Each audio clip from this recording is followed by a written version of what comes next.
From what? Do you know? I'm not sure. It just happened. Our lead chat. Okay, we're going live. Sorry, I just clicked on it. Sorry. Welcome everybody to the Jawber report. We had a little bit of a little hiccup there. So, um, how do we sound? We're sounding good. Perfect. Okay, well, I'm gonna start it over. Okay, so ladies and gentlemen, boys and girls. Oh, welcome to the Jawber report. Hello, pages and pathways. Hello, Pages and Pathways. Hello, everybody. She is with us immediately. Thank you so much. Um, yes, this is the Jawber report. We're a little bit early. We apologize for going in a day ahead of our regular schedule, but some things in life are calling. So this week and next week, we're going to be on Wednesdays at 5 Eastern, 5 p.m. Eastern. That is whatever is not Eastern for you. So you figure it out. It's 2 hours here, 2 hours there. 1 hour up, 1 hour down. We are here. Come on. Big D is good with this. Like he's got the Pacific, he's got the Northern Islanders and Pacific Islanders. He's got everything. He's got it down.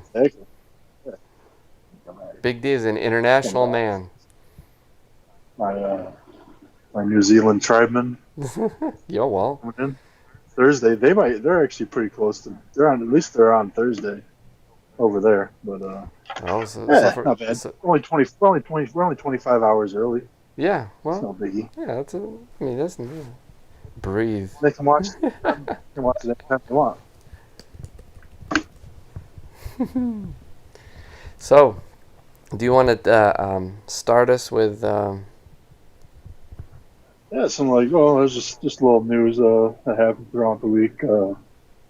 We lost a member of the WWE universe, Kamala, the Ugandan giant Kamala, passed away earlier this week at age 70. Which that was actually pretty shocking for me. I mean, it always seems like it's shocking when you find out the age, and I mean, 70 just feels like, really 70. It's just like, wow. Then you think about it, and it's been almost 30 years since I at least. So he was 40 years old when I first got introduced to Kamala, um, which kind of tells you about the history of wrestling back in the day, where you had a lot of older guys that had been around for a long time, but just getting that time of their career to really kind of shine. But yeah, it was a little just it's always a little sad moment when people pass away, and I kind of go right back to memories. And the first thing that hit my head was his casket match against the Undertaker, Survivor Series '92,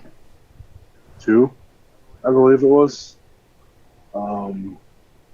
Yeah, and it was I just recall that whole scene, just the whole Kamala just being so scared of that casket and just that character. Yeah. I remember his fear. I remember that for some reason. I don't remember the match, but I remember watching something where he was just so scared. Was that the Uh-huh. match? I think it was just the whole experience. I believe it wasn't quite like the Yokozuna casket where the Undertaker had to make it, but they always showed the little vignettes of the Undertaker working on his casket, or it was sitting there. It might have been as he was walking down the aisle or something like that. The casket, I don't know, but yeah, it was just the fear of that casket uh, that Kamala had. Um, he was I mean, the match, as far as the match goes, I don't really recall the match too much, but I do remember that fear was instilled in him. Um, and he had a couple moments where even even in the man, I can't think of it. Um, the late '90s there. Yeah, the legend. Like he was a legend. He was a legendary wrestler. They had that. They had that gimmick Royal Rumble, and Kamala was a part of that. Um, so he stayed with the WWE, and he was known as a legend. His gimmick was one of a kind. Definitely for the time period that he was around. Um, you would not see that character on TV this day and age. Um, but yeah, I mean, then then his own personal health, he was going through a lot of health issues, and he was a survivor of he was a double amputee, lost both of his legs, Mm, um, mm. which I can't imagine that the thought of that. I mean, I don't know if I would even live past that, but Yeah, that's uh, tough. yeah, uh, yeah, just a little shout out to Kamala, the Ugandan giant, definitely one of a kind. Um, and I know he had a vast wrestling career through the '80s, feuds with Hulk Hogan, feuds with The Undertaker, Yokozuna. Um, yeah, so it was just you want to go back in the '80s, mid early '80s, you'll see more of his career. Um, so, but yeah, Um, well, yeah. Thank you, Kamala. It was he was definitely during that era where I don't know. I'm sorry if you guys can hear stuff. I was just getting help. Actually, I have to plug in my computer. I am not fully prepared today, but we got it down. It's all good. Uh, he was he was during that era where like people were characters. You know, you had the big boss man, you had the $1 million man, Ted DiBiase, the Undertaker. You know, definitely characters. And I remember listening to Jim Cornette's podcast, and he talked about when Kamala first came about. Apparently he's not Ugandan. He's just he's American. Uh, yep, but he yep, played that role, and in the beginning, when he first came out with all the voodoo stuff, it really creeped people out. So that character was over, and going into WWE, it became a little more of a caricature, but still, man, it was one of the characters you definitely remember. So he had a lasting impression. So oh yeah, so thank you, because that was about the era where like first was actually even aware of wrestling. So that was Papa Shango was still on there. I remember Papa Shango. I don't know if he was exactly the same time as Kamala, but I remember Kamala too with Yokozuna. So right, it was fun, man. Great character. It's sad yeah, that like the diabetes complications. yeah. Whew. That's a tough one. But 70 years, considering, like, I just about said, let's say, hey, he had a great life, 70 years. That's just, that's not great. I mean, the only reason I would even say that is because of how wrestlers, what um, they die at a younger age, abuse of drugs, um, Right. uh, just injuries, and then, of course, all that accumulates to heart attacks, which brings me to Ric Flair. So, but thank you, Kamala. It was great. Uh, Yep. Yep. Definitely part of some part of my childhood. So, Oh yeah. Yep. Yep. I mean, I think I have his. I think I have a figurine of Kamala. I do know that one of his figurines. He always had the star and the moon crest on painted on his body, on his belly. He always slapped his belly. yeah, Um, but on one of the figurines, Mattel figurine, I believe it was the moon or whatever. It's in the wrong spot, Uh-oh. and it got sold and all that. It's like one of the rarest figurines out there, and it's worth thousands of dollars um, for this Kamala figurine. Um, but yeah, no, it was definitely yeah. I mean, he came out with those masks, uh, the African wooden masks, and he had a shield and a spear. He was just he was a warrior, and even his manager just always trying to like calm the monster. 'Cause he was actually, that's what he's supposed to be. He was supposed to be a warrior, a monster. Uh, yeah, so Yeah, I remember the mask now that you said that. yeah, it was probably Yeah. a solid maybe not 3 feet, but 2.5, 3 feet almost. How cool is that? Uh, yeah, exactly. You don't. I mean, just the attire. I mean, you don't see that anymore. How freaking Uh, cool is that? right. Yeah. Oh my God. Oh, well, we're starting like Raw started, so Yeah. yeah. maybe you should do an intro now. Um, Live yeah, from New from York. Vince Performance Center. Sometimes it feels like it's a joke, doesn't it? Some of it, like considering coronavirus and everything, it feels like you open up on the show and it's like, uh, this is weird. Where's the Right. crowd? You know, Right. it's like, what are all these Oh, other wrestlers doing in the background? completely. Well, I mean, now we all know what they're doing. They're all waiting to go underground. Uh, That's right. Oh, do you want to start there? Do you want to start with Underground? yeah, sure. Well, it's a ring with no ropes. It's And no pads either. There doesn't seem to be any padding right. on the ring. It's just like wooden, but the springs are still there. It seems like. Yeah, yeah. Which is it's all right.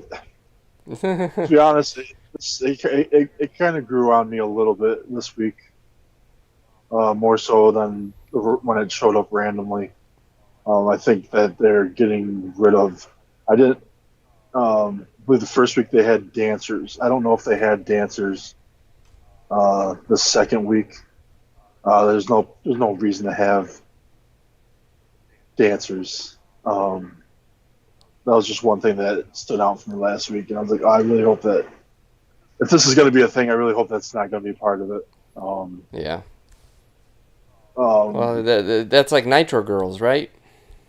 yeah, yeah, exactly, yeah. Well, That was a weird thing. Yeah, back then that was uh, like in the '90s. That was there. I think wrestling demographic was primarily like teenage boys, or at yeah. least like I don't know, 15 to 30 or something like that. The age group.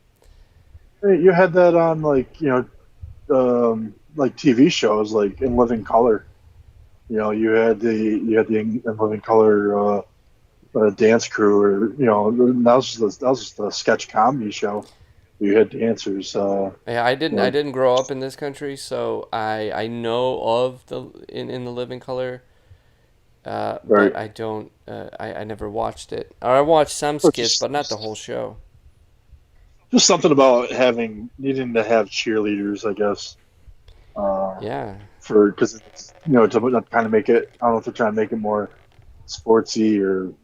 Well, yes, like you said, the demographic of teens, middle-aged men, and whatnot. But no, the underground it grew on me. It grew on me. You're seeing familiar faces now down there. They're not necessarily familiar from what they're familiar to me from. They're familiar from the audience at Raw and SmackDown. Um, these are the people that wrestlers, you I've mean, seen. or Yep, the yep, dancers? yep. The fighters, yeah, we're past the dancers, Yeah, okay. which We're hopefully, past the Nitro Girls. yeah, hopefully Shane McMahon has gotten, because Shane McMahon did tweet, and there was a lot of heat about Raw Underground, and he did react to it and said that it needed a lot of work, but we can't wait for week 2. Um, but yeah, it grew on me. It grew on me. We're gonna see where it goes. If it's something that will last, if it's something that needs its own hour, I would say. They're kind of like I mean, that's sprinkling it in now, or right, right. And it's like how much are they going to sprinkle that in? Are they going to have a 10 to 12 person roster? Are they going to have their own roster? Which I think they should. These matches aren't very long. They're not meant to be. Um, you either win or you lose. It's pretty.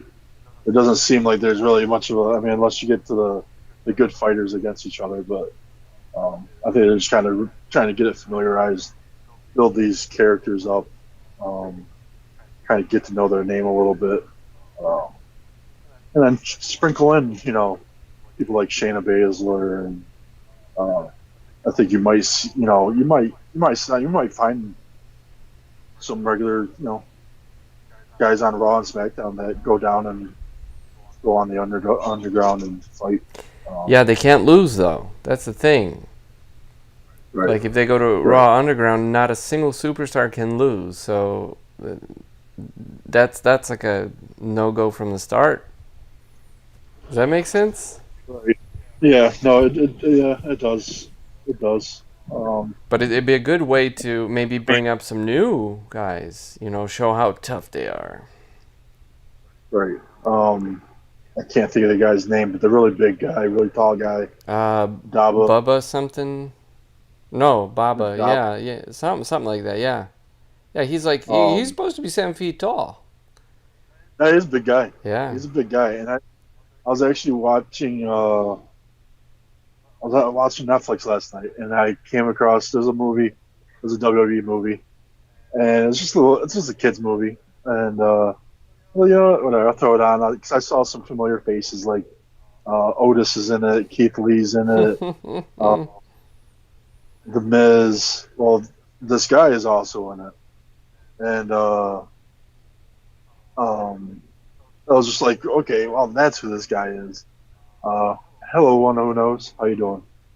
Um, so yeah, so it was like just a familiar face, and I'm like, okay, so this is who this guy is. And then I recognize him from being the fans at the Raw and SmackDown, or just Raw, whatever. Um, but yeah, so yeah, he's a big guy. The one thing I hated, which I don't know if you caught it, but I'm sure you did, but the good old groin crotch grab, and I was like, yeah, we don't. It doesn't need to go there. It doesn't need to go there. But at least it was realistic, right? It wasn't like he grabbed him in the crotch, and then he started. Instead of the guy who's grabbed, the other guy is getting hurt. Like I thought that was just, it was funny. That when I first saw the crotch, the whole thing, that was just hilarious to me, man. Oh my god, I was like, this is funny. I mean, I don't know if it'll have. I mean, if we know wrestling is fake, then okay, it has a spot. But it was still kind of like, okay, all right, it's funny. It's yeah, but then next thing you know, I'm waiting for the Invisible Man to show up, because right, those two, that's the same slope, man. It starts with boom.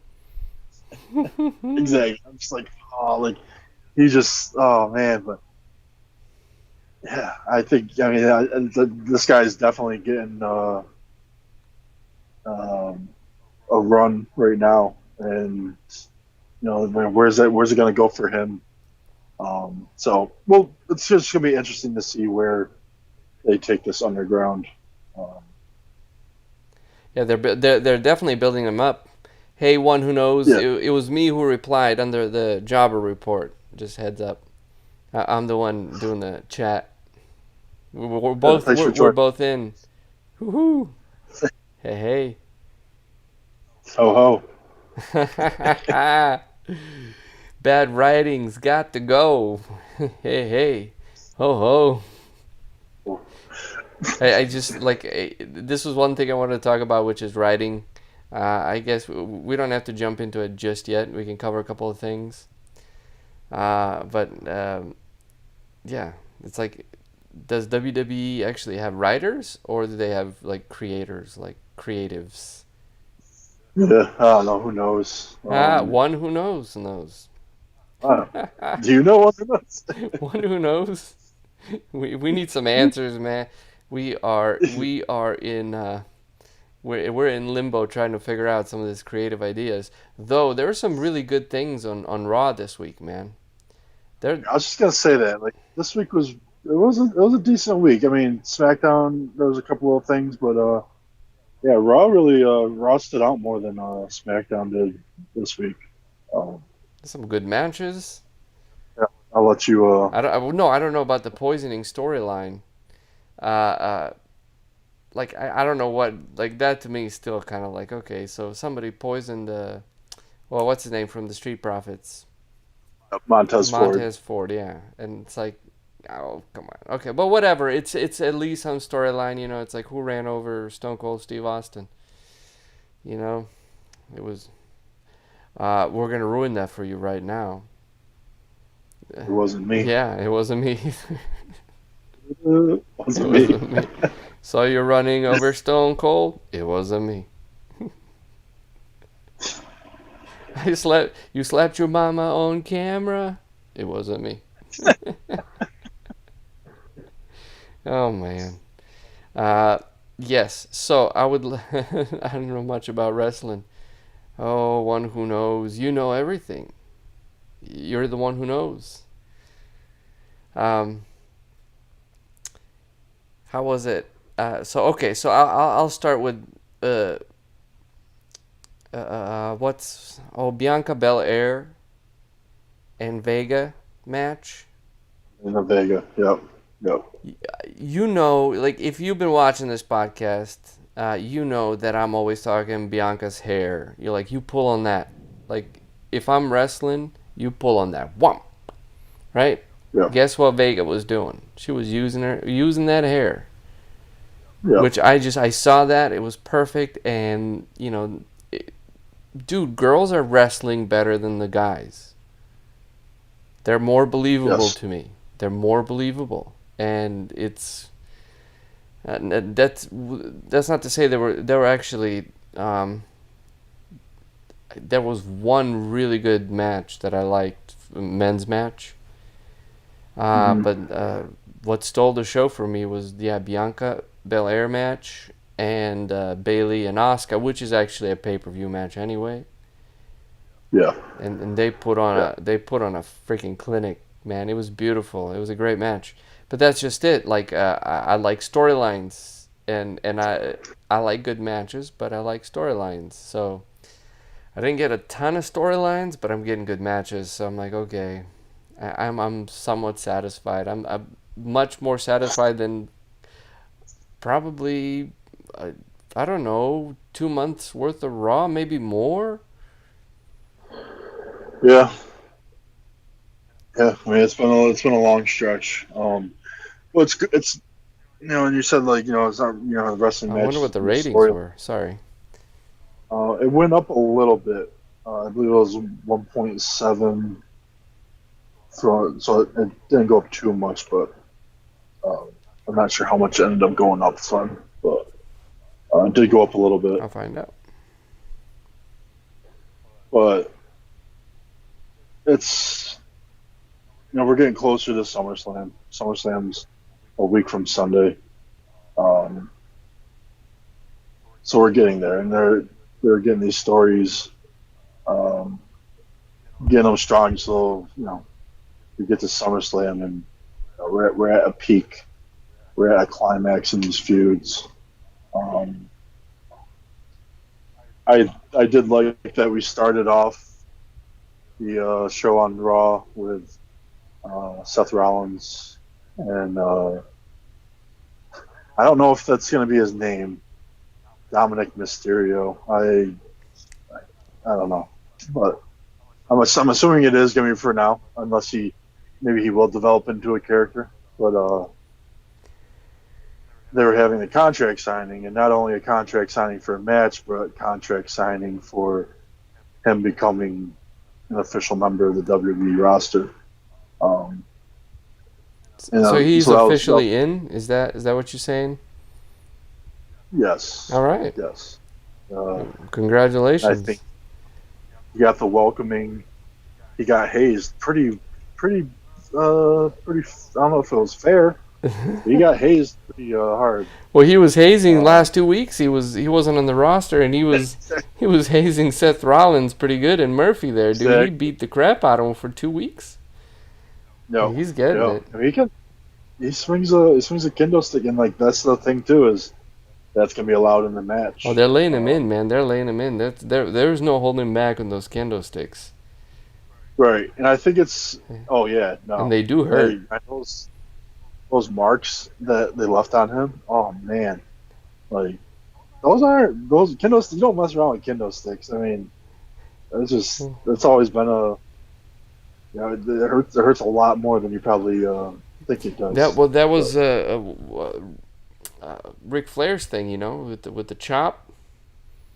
Yep. Yeah. Yep. It's like you see like the wrestler's chest get red, and you're like, holy shit, this. It's like it's a real chop. He really smacked him. Like you can't.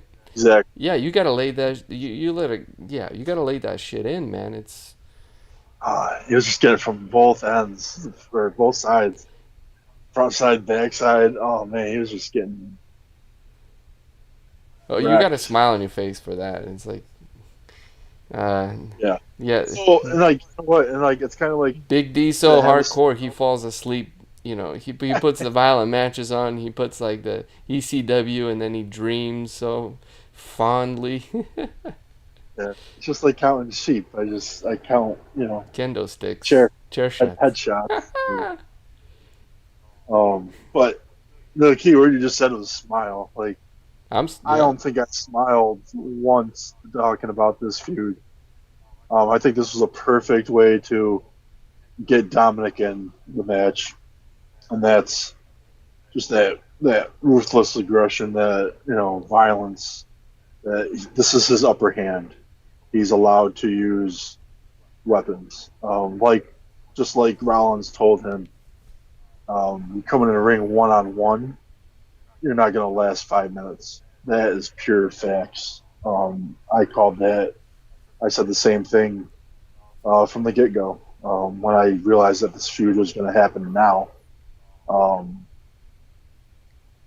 Like giving him a weapon in his hand, let him use it, having him come out, the last few weeks and get that upper hand. I'm okay with it now. So then I mean, obviously they're doing something right with this storyline as far as, I mean, I guess that's why you just gotta give it time and let things just happen. Whether or not we just like, oh, whatever, it's at least it's something. But I generally enjoyed that, and that it gives that that Seth Rollins that power that he needs, of the almighty power of he can do whatever he wants, and he's just gonna roll out. So I'm looking forward to that. I mean, how much of a match it's going to be, technical wise, I'm not sure. I think it's just going to be really physical, and potentially just a huge beat down. Who knows? Well, I just hope that. I wouldn't be surprised if Rey Mysterio comes out.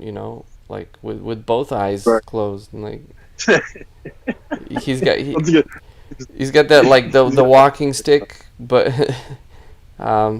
But yeah, like not to make fun of anyone who's who can't see. This is this. Recently lost two Yeah, eyes. we're making fun of the fact that this guy like they actually went with a storyline where he got both of his eyes. Yeah, he lost an eye and got the other eye destroyed by a corner of the steel steps. Like that literal physical storyline that they went with. And we witnessed an eye for an eye match where supposedly he lost his eye, which you're like, what the hell? Like, there's no Yeah. way. But that'd be funny. Rey Mysterio runs in with like a walking stick, and he's like the blind samurai with the Rutger Hauer movie from back in the day. He comes Yes. in and just he still does lucha. He still flies everything, but he does it. He's like he works with echo and stuff, and he can hear. Like his sense of hearing is just magical, you know. That but Right.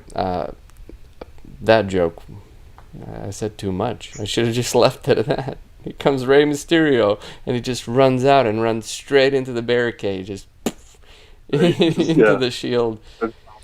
bouncing off the clear walls and accidentally 619's his son. Uh, but He's Fury. That's what it's called. Something Fury. That movie. Um, so I'm not sure. I just hope they don't pull the Matt Riddle on it.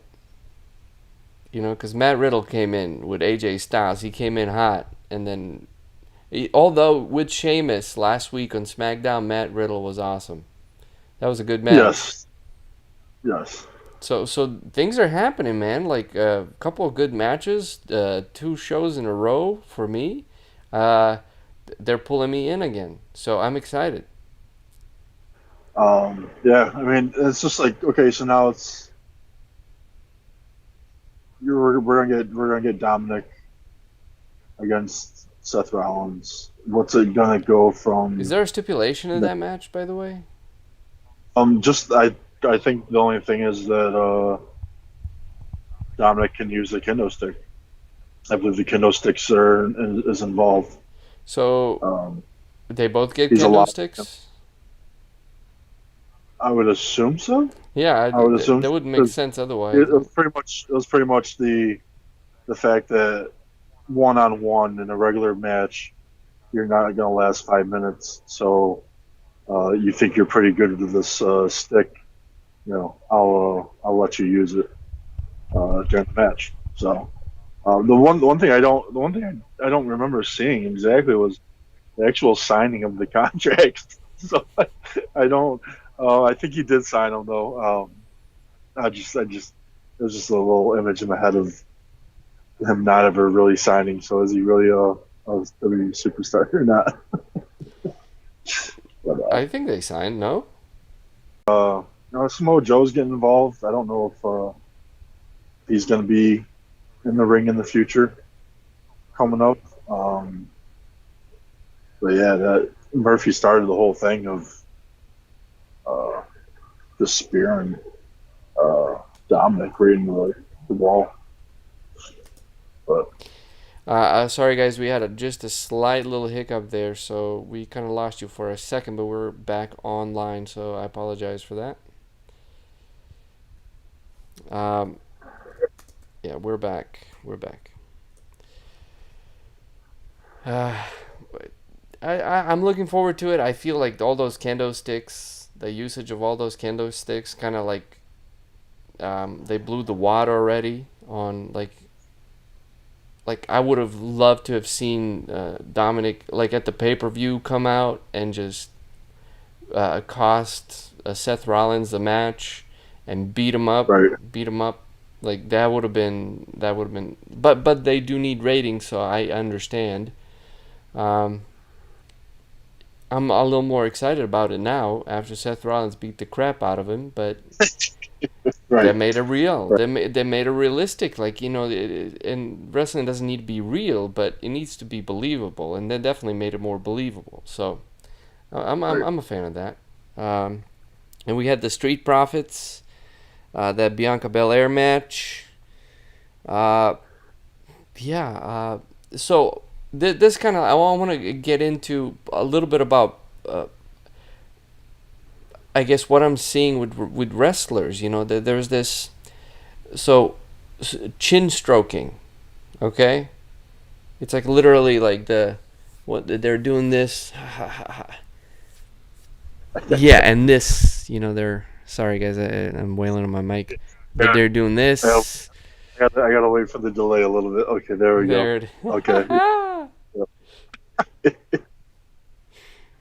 You know what I mean? It's like everywhere. Like I see that everywhere. Can you hear me?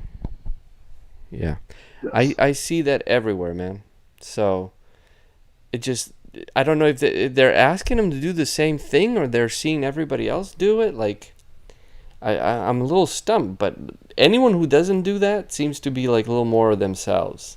So watching the street or watching Garza and Andrade, yeah, they're both doing the same thing. They're both kind of like acting.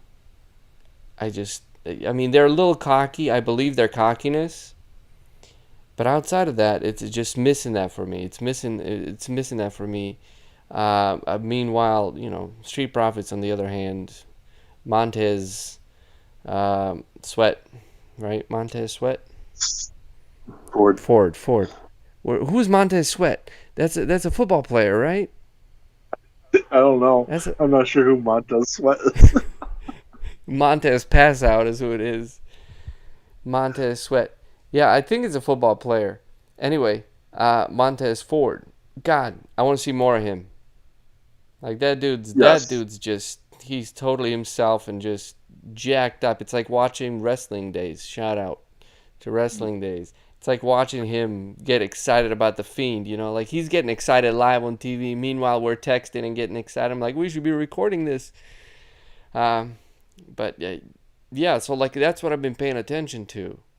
It's like what wrestler do that during an interview, and I can see why Vega is their manager, but she also had a fantastic damn match. Yes. And that's one thing that you don't see a lot of is her wrestling. She's the manager. She might get involved here and there. It's been a while since she's gotten physically involved in a match. She'll do her little hurricanrana. But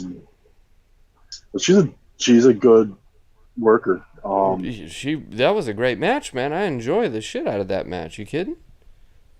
Yeah, and Bianca Belair. I mean, again, we haven't seen much of her on the main roster, but she can do her thing. The physicality of her. I mean, she's got to be one of the strongest females in the business right now.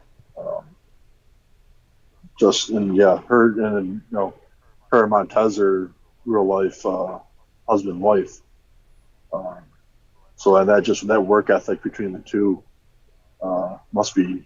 That's just magical right there. Yeah, they're definitely unique, man. So Montez, not Sweat, sorry. Montez Ford. I swear to God, it's a football player. Montez Sweat. I swear. Big D's Googling it. It's like Montez Sweat. Yeah, by the way, Raw had a rating of 1.28. Like an average, I think, total. But it started with 1.8 and ended with about 1.68. Oh, okay. So about the same as last week. But that's once again, I'm not sure. Like if I look at YouTube, we've mentioned this before. Like if I look at the amount of people that are actually following WWE, it's like 50-some million. And then spread that throughout all the social networks. I don't know what my mic's doing. My mic's going in like super sensitive and then not too sensitive. I'm gonna have to figure this. I apologize. It's I'm on a different computer right now. So, anyways, I think it's gonna be more and more difficult. Like I'd like to know how many people are subscribed to the network. Like I think like how many people are actually losing. How many people they're losing after every week. How many people they're gaining. but I'm excited about SummerSlam more and more. So we'll It's just like keep moving how forward. much are they how much are they promoting? Um, that's another thing. Marketing and promoting. Like I don't watch like USA Network, so I'm not seeing if like they actually have like a lot of commercials or anything, or um, even their social media. Sometimes it's not that active. Um, so it's like you almost don't really know what's coming up this week. Occasionally, they might tell you a match that's going to happen next week or whatever. But so sometimes I mean, they need to draw that crowd in. They need better marketing. But yeah, I don't know. So you're saying they're not promoting SummerSlam too much? Because I haven't really gotten anything for SummerSlam outside of watching the shows. Yeah, yeah, I don't really see too much. I mean, maybe I'm just not in the right places or whatever. But yeah, it's just something that is just like I guess it's just always there. So I don't really think about it. Um, Yeah, if you have the network, then you're not really you know right. which well we know which pay per views are coming. So, but anyway, SummerSlam is coming, and uh, yeah, I don't get mail from them either that much. Like they're always trying to sell me merch. That's for sure. They're always peddling merch. But as far as like, oh, SummerSlam is coming, check it out, network. Like as soon as you sign up, that Right, I right. don't get jack. But I get 50% off T-shirts all the time. Well, there you go. Yeah. There you go. I get yourself a. There's only one thing that I have a problem with T-shirts, Big D, and that's like if I'm gonna wear one, it's gonna Uh, promote my merchandise. I'm tired of paying to promote someone else's merchandise. It's just what it is, you know. right. So I want to wear like maybe we can get some Jawber report shirts. I'd wear that. I'd wear that everywhere. You know, I do my Max Jaw Yeah, thing. I'd wear that. Like I order those shirts. I have shirts of that, but I refuse to like just push. Like you go to the store, you have like Coca-Cola shirts. You have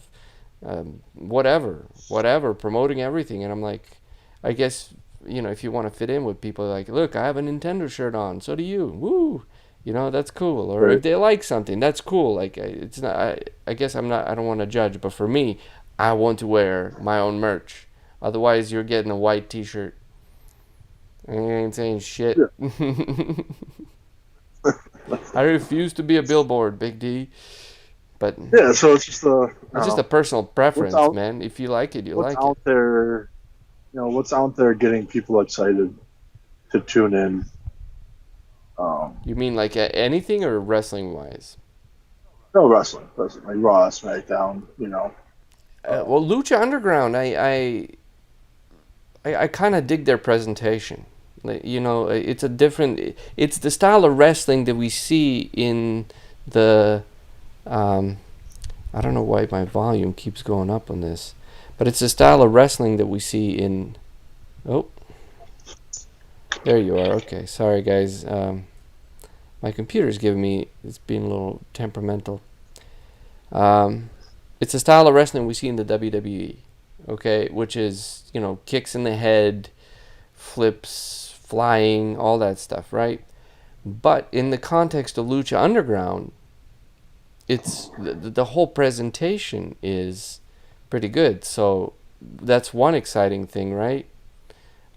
But I guess El Rey Network. You have to have El Rey Network to watch it. You can watch some stuff on YouTube, but nothing current.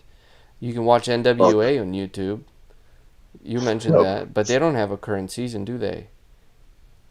No, no, not yet. Not yet. So, so they're kind of seasonal, right? They're kind of like a football season, or Well, like in a way, or um, they will film uh, almost all of their show. Like they just film way ahead, and then they happen, and then they might take they might take like a month off and then come back. Um, so I believe it started in, I want to say maybe like in November, and then even come summertime, they're in their third season. So it's almost like a quarterly uh, season kind of thing that NWA does. Um, it's very unique as far as the way it's done. Again, it's all taped, and they'll do like three three episodes in one day or something like that. Um, and which is possible to do with the live audience that they have. Yeah. A couple hundred, if that, uh, live audience. I mean, it's just and it's only in one spot. It's in Georgia, but they do have they they do venture out for like their pay-per-views. So yeah, definitely. I definitely recommend checking out NWA on YouTube. All the episodes are there if you want to go back and just check them out. A lot of familiar faces if you're just a fan of wrestling, whether it be WWE, TNA, um, just a lot of familiar faces and just company men and old school wrestling. Um, Not as much high flying, very technical, quick. They only have an hour. They cram a lot in 1 hour. Well, I think there's an art to having a 5 minute match. You know, Yep. because a lot of wrestlers, I've heard a lot of wrestlers on podcasts complain about 1 hour or 1 hour matches. For like 5 minutes. Like, well, how can you tell a story in 5 minutes? But there's an art to Right. it, man. Like, that's it was a lot more fast paced. Like Raw and SmackDown are also starting to get more fast paced. You have Yep. shorter matches. You Yep. also have longer matches. Like a longer match that's good is okay, but a longer match that's bad, it's like oof. That's Exactly. that's a rough one, and Exactly. it is like it is what it is. So You got AW, you got haikus. You got essays. oh, here we go. There's just different forms of writing. Some are short, some are long. As long as you can tell a story, that's all. That's all that you're. That's what they're pretty much their one and only job really is to be telling a story the entire time that they're out there performing. Um, as long as you can do that, you can have a 5 minute match, 45-minute match, and to do an Iron Man match, you definitely better be able to tell your whole story, a 60-minute story, Yeah, like and not lose any interest. well, Ric Um, Flair and like I watched some Ric Flair and Dusty Rhodes matches. uh, Oh my God! Like they can go for a while, but I tell you what, yep. you know how many times Ric Flair takes what they call a powder, I guess. Like when he just getting smacked around, he just runs out of the ring and takes a powder. He's just sitting there and he's just like, fuck this. He's just like, I'm done with Yeah. this. Yeah. He starts Yep. walking, Yep. people are booing. He's like, I'm done. He's walking, Yep. and then somebody gets him back, or like finally he comes back. Oh, like, but they could pull off, like Ric Flair could pull off so many of those. Like he was always just so attentive to that, man. And Dusty Right. Rhodes, of course. Dusty's working the crowd. Dusty can work the crowd like nobody, man. So just watching Ric Flair and Dusty, like they went for like 20, 25 minutes, and every single moment of that match, like this is just not one match, okay? But every single moment of the match I watched, and this was just on YouTube. I plus all of these things are on the network. Okay, so like I still forget that I can go on the network because I have it. Right. Um, Right. yeah, and God, it's just, and then you watch like the newer style. It's a different style. It's more like, if anything, it's more like lucha style. But it doesn't fit like American wrestlers. Like it's so weird. It's like but also, why am I digressing so much? We're talking about short matches. Yes, so NWA short matches. That's how it was during the Attitude Era too. Like they were just quick, boom, boom, boom, boom, boom. Yep. And I Yep. like that because if it was a bad match, it ain't gonna last long. We're gonna move on to something that might be more fun. Now it's like Exactly. bad match, or it's not a bad match. It's just different. It's short. It's I don't know. It is different. The style is different, and yeah, And I think that's maybe like you said, like they're starting to do that, and that a lot of that, there isn't that crowd that you have to um, worry about staying happy or not. So it's like that's not even part of any equation anymore. Just get to the point. yeah, I mean, to you don't necessarily need, so tell your story through you know multiple matches, like through the week by week. Keep telling more of that story in the next chapter of this story, um, and not necessarily And then if your story does call for a decent long match, then just make sure you do it right. Um, but well, like you said, like the short, quick, to the point, just physical. Um, and then depending on the wrestler, you get your technical spots of breaking down somebody limb by limb, and those are for your longer matches, and not many people can do that. It seems like correctly, but yeah. I have a feeling perhaps the Randy Orton and McIntyre match might be. Um, I might say that might be the longest match on the pay per view. I might throw that as a little prediction. It is one, uh, but I just because I find Randy Orton to be a good technical as far as breaking down the body, tearing them down, um, and then I mean he can go a long time in matches.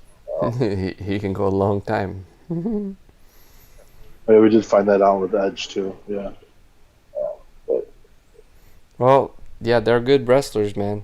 The Randy Orton is a lot more old school. Like he pays attention to stuff for sure. yeah, He pays attention to uh, everything that goes on in the match. As far as also he pays attention to the crowd, which is non-existent now.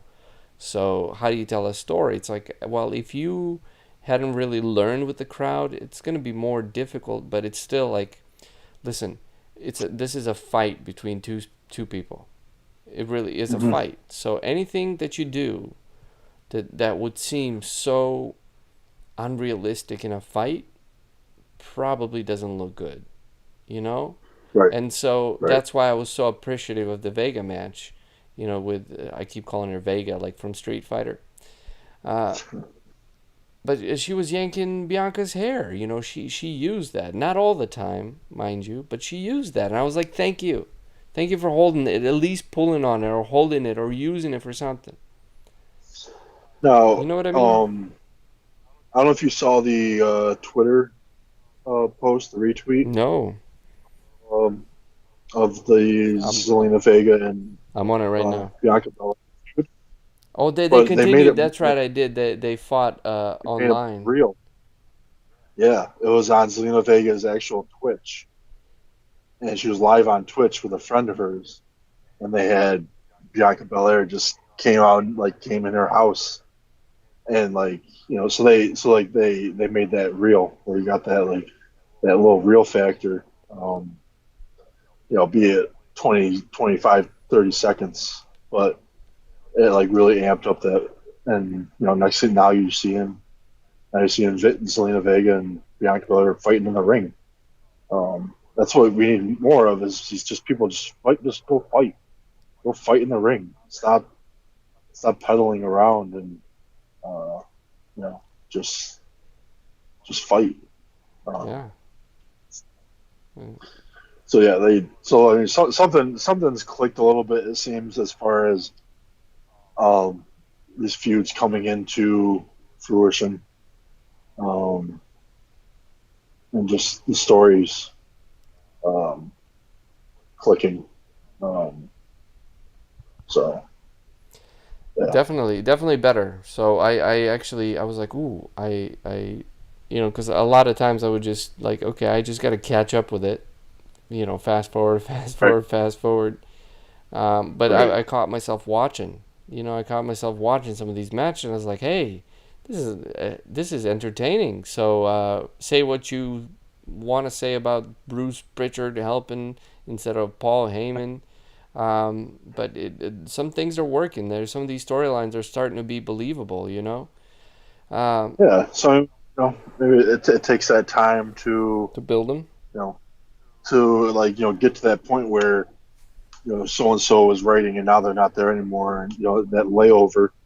It takes a certain time to get to that point where now you're no longer in that the past writers know Hmm. writing. Now you're on all your own. You've gotten past that like cohesiveness. Now it's all you. Now it's all him or theirs, whatever. Um, so yeah, no, it was just nice to have a a good night of wrestling. Yeah, Um, for sure, man. For freaking yeah. sure. And you kind of go back to the underground and like those are the quick matches that quick fights or whatever they are, whatever that's going to end up being. I don't know if it's going to be successful or not, but this they're sprinkling it in something, and it's quick. It's quick. It's fast. It's powerful.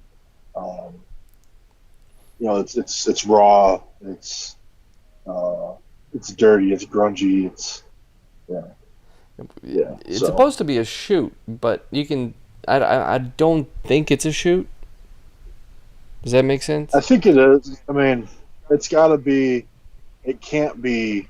I don't know when the dude gets kicked. Like, did they really get kicked in the head and get knocked out and twitching like that? I mean, I I don't don't. know. It's all. It's still a shoot, but they have to make it look It good because it's still WWE. It's still they can't have. You're not gonna be able to separate. The the UFC like part of it. right, right, yeah, and the scripted like yeah, it's all real, but it's not. You know, we all know as wrestling fans how It's it between wrestling and UFC, is. right? Right. They're There's no you can't. There's a line that can't be crossed, and I think that's the legit hits and legit like injuries. Things can happen accidentally, sure, but I don't think there's that legit UFC thing. So, no, um, no, God, no. but it definitely improved from the first week. You're getting more familiar faces, more reoccurring faces, which is kind of branding it. So they are becoming it's becoming a brand. Um, so I see this maybe being what if you have maybe what if you have Raw that goes to 2 hours and you have an hour of Raw Underground?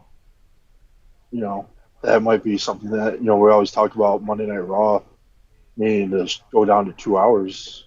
You know, instead of three. Maybe this is a way that they do it. Yeah, Um, this is a way they can bring in new wrestlers and new faces because they right, are, right, and they're already building like right. that.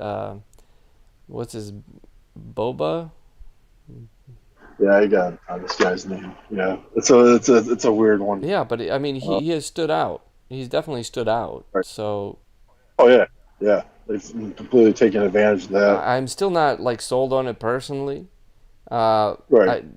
I don't. Same here. I maybe more. I don't know. Let's just keep watching it. Um, it seems like they're trying to force something. Really, is what it feels like. We're gonna force this. Let's see how well, not force it as much as try it. Like they're definitely trying Right. something with it and they're working with it. Like with the dancers, they had them the first week. Now they're like, okay, well, in today's climate, you don't want to have dancers like that because you're gonna get a lot of people offended. Personally, whatever for me. I never watched Nitro for Nitro girls. It was actually when I was watching Nitro, it was more like, okay, so here's Nitro girls, like, oh great, whatever. But after a couple of seconds, you're like, all right, I want to go back to like ridiculous. I want to watch Buff Bagwell's mom on a forklift, just ridiculous stuff. Like I want to see like this. You know, I did enjoy like just that whole like kind of the crazy shit that we're doing during that era. His name is Dabakato. Baba Kato. Oh, Dabakato, Baba yes. means in my language in Serbian, it means grandma. Uh, and that's Baba with like a B. Yeah, Baba. Yeah, so this is Daba with a D. Daba. It's a Yeah, D. Dabakato. Daba. Also, does he dab? Daba. Is that? Hey, he might. He definitely. Does he dab some? Yeah. Does he smoke them illegal substances? Or well, they're legal technically. So Kato, right? Yeah, Kato or Kato. Yeah, I'm not too sure. Daba Kato. I mean, you're gonna get Oh your you're man, gonna get like your we're gonna people have to. that Sorry. there's already talks of apparently you know it's exposed how fake pro wrestling is and stuff like that. Oh, underground. That's actually that's actually a quote from Ryback. Oh, Um, you know, and Ryback is a little sour, man, and how like he didn't. I listened to him on the Stone Cold podcast. He didn't have the greatest. He thought he would be a superstar, and you know what? He was big, dude. Like, but I couldn't help but think like, okay, are you this big? Like, there's no way you can be this big naturally. Um, and and he wasn't. no, He but wasn't. he looked like to me he was like Bane and like a brawler. Like Batman's Right. like Yeah. Yeah. cartoon Bane. And just Yep. feed me more. Like it was cool to see like Ryback like once again could have made him into Goldberg. Like they could have done for Ryback what they could do with Exactly. Bobby Lashley, but they don't believe in that. They don't believe in like a superstar that just plows through everybody. Just like don't put him in the ring with anybody big. Okay? And you need jobbers. You need jobbers. You need the enhancement talent. Like I think I'll personally always advocate for enhancement talent, like Leon Hart, you know, or Leon Ruff. Rough. Yeah. Leon Yeah. Ruff. Yeah, it's like Which I have. Yeah. yeah, like even the Hardys, they would job so much. It's like it's not necessarily that you're trying to destroy them. It's you're building up a talent, and you're building Right. like to me, they're still like having that undefeatable uh, powerhouse. Like Exactly. you can have that kind of attraction. Like Stone Cold was almost like that. He rarely lost, Right. you know? But Yep. today, do we have Drew McIntyre, you know? We have like he hasn't lost yet, right? Yeah. No, but it's he has to go through a lot to get there. He has to go through a lot of people to get there. And are they gonna keep like if he beats Randy Orton, I think Randy Orton can take the defeat, the loss. But if Randy Right. Orton beats him, then we are in trouble. Because now the guy you were building is Exactly. Exactly. So that's all. So if he loses, I think it's going to have to be due to someone else, due to some type of interference or something. yeah, cheating of some sort. But yeah, Ric Flair come I mean, we talked about we got the payback a week after, um, so that's where potentially something can happen. So yeah, but we digressed again. Uh, yeah, back to Underground. We're talking about Underground, and Ryback talking about how it just makes This, wrestling more fake. right. The question. So the question I wanted to ask you is, did Yeah. it cannibalize its own self, its own product? Like for instance, like if let's see, like if you're an Apple, okay, if you're Apple and you make Okay. a laptop that you make one laptop and then you make another laptop that's very close to it but a little bit different, and so now this Hmm. laptop, like, are you cutting into the sales of this laptop by producing this laptop that was so close to it, as opposed to like, okay, we have this demographic, or this laptop for this demographic, this laptop for this demographic, like, is Raw Underground actually kind of not necessarily exposing wrestling for being fake, which is a bad word to use because wrestling, okay, wrestling is not necessarily fake. It is predetermined. Moves are practiced. But as far as like Right. you watched, like all those candlesticks hits are real. The chair shots are real. The falling, even falling in your back. Like I don't know if anyone, like when you say it's fake, I don't know. Have you ever fallen on your back? Have you just taken a bump anywhere? Like, No, and I don't want to. well, Like, no, but you've taken but bumps. You used to do right. well. You know, Right. you were kind of like, you weren't falling Right. much in your backyard Right. wrestling, right? But if you like, I've Right. taken a bump in a wrestling ring before, man. That's we didn't have a wrestling ring, but I've taken a bump in a wrestling ring, and it's pretty hard, man. Even the bounce, even the whatever the foam they have on there, that's not a dude. It'll knock the air out of you if you don't do it just right. You don't get those arms down a little bit. And those guys are falling from all kinds of heights. They're jumping, they're kicking. Like even if you don't want to kick somebody, you're gonna land it. Like there's welts. Like these guys they are literally fighting. They're just they're fighting so not to hurt each other, Right. Right. but they also have to make it believable. So it's not necessarily that it's fake as much as it is predetermined, and it's a theatrical thing Right. that's trying to make itself believable and looking real. Exactly. And That's the whole the entertainment factor. yeah, Of, so can we make we know this that. real enough to keep them entertained?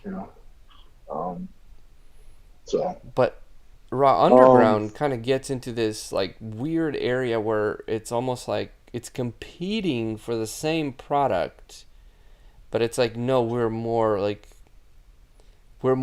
right. real.